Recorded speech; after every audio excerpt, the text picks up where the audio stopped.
Премиерот Бенјамин Нетањаху на Икс напиша дека има намера веднаш да действува во согласно со нов закон за затворање на, како што рече, терористичкиот канал Ал Џезира во Израел.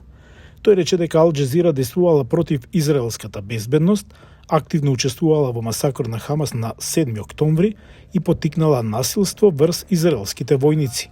Израелскиот парламент, Кнесетот, го усвои законот со 71 наспроти 10 гласови. Најавувам дека предлог законот за спречување на странските радиодифузери да и наштетат на безбедноста на државата, при времена наредба до 2024 е прифатена во второ и трето читање и ќе биде внесена во законската книга. Ал Џезира го осуди тврдењето на Нетањаху како опасна смешна лага. И мрежата рече дека го смета Нетањаху одговорен за безбедноста на незиниот персонал и канцеларии. Мрежата, која има повеќе од 430 милиони гледачи ширум светот, рече дека ќе го продолжи, како што го опиша, смелото и професионално покривање. Израелските медиумски аналитичари велат дека веруваат оти новиот закон е оправдан.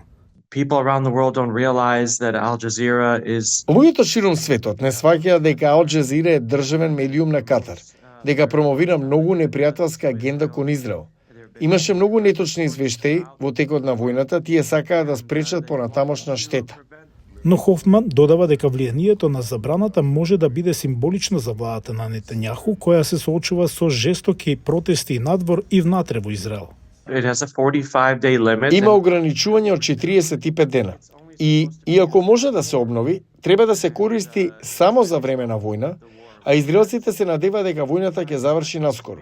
Очекувам ова да биде нешто што еднаш ќе се искористи со голема помпа. Ал Џезира ќе продолжи да емитува оттука.